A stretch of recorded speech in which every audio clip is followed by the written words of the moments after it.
Recently, I was writing a class for table saw safety for a live event that I did, and I decided I wanted to run a little experiment that produced some fascinating results. You're going to like this. It had to do with the amount of noise that a table saw produces and when exactly that noise becomes harmful to your unprotected ears. I'm going to show you the experiment first. Then I'm going to break down the 3 quick and I think important lessons that I learned from the results. And finally, I'll give you a common sense way to just solve the problem. So I like to keep a sound meter app on my phone to check the noise levels of certain tools in decibels.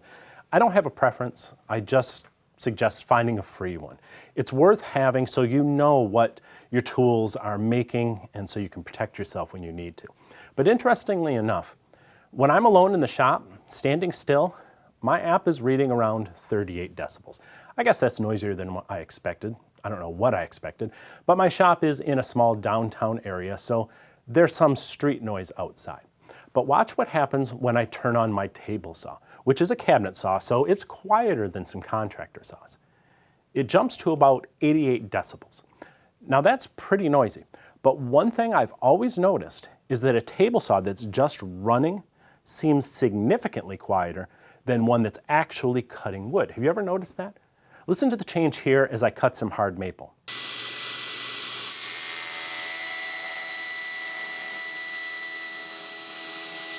It seems louder, right? But note what the meter says. It's still 88 decibels.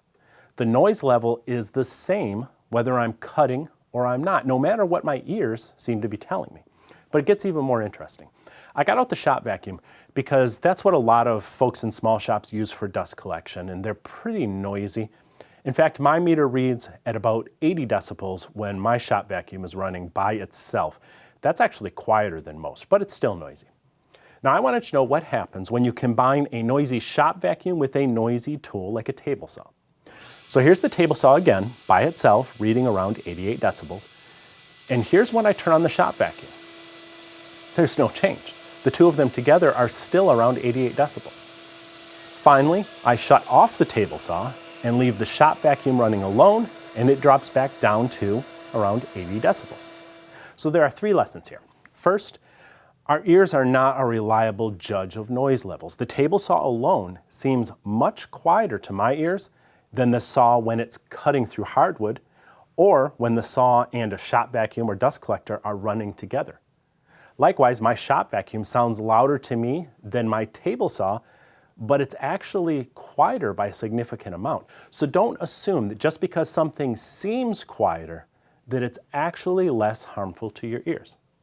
The second lesson is that noises don't stack on top of each other.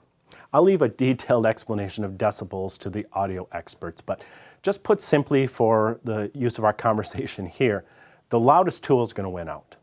If you're running an 80 decibel shop vac like I did and an 88 decibel table saw together, you aren't subjecting your ears to 168 decibels, thankfully, or you'd go deaf. Your effective noise level is the higher of the two, the 88 decibels. And that brings us to our third lesson. How loud is too loud? Well, according to the experts, 85 decibels is when sound starts to damage your ears. But it doesn't happen all at once. It can be progressive as the sounds wear away at those tiny hair-like nerve cells that are in your inner ear over time. That's why so many power tool users lose their hearing. They reason that 1 or 2 minutes won't hurt them, but they forget that those minutes add up over time, and they rarely notice the decline in their ability to hear until it's too late. So those are the lessons. Now, the solution. Here's a list of common tools and the noise they can generate. You can check your own tools with the Sound Meter app if you like. If it's 85 decibels or higher, you should be wearing hearing protection every time you use them. Good hearing protection comes with a decibel reduction rating. So look for something that provides a minimum of 25 decibels in noise reduction. That will knock most of those tools down to a safe level. And learn how to wear your hearing protection properly. You can't just stick foam earplugs or earbuds in your ears. You have to roll them between your fingers to compress them. And as you insert them, you pull up on the top of your ear so they can go fully in and expand in the ear canal.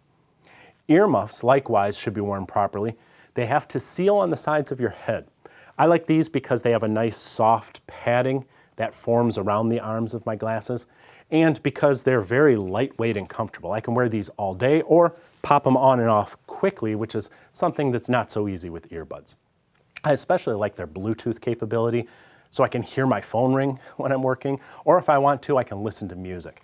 If that's a distraction at the table saw, you can just hit the pause button on the side while the power tool's on, and then when you're done, go back to listening.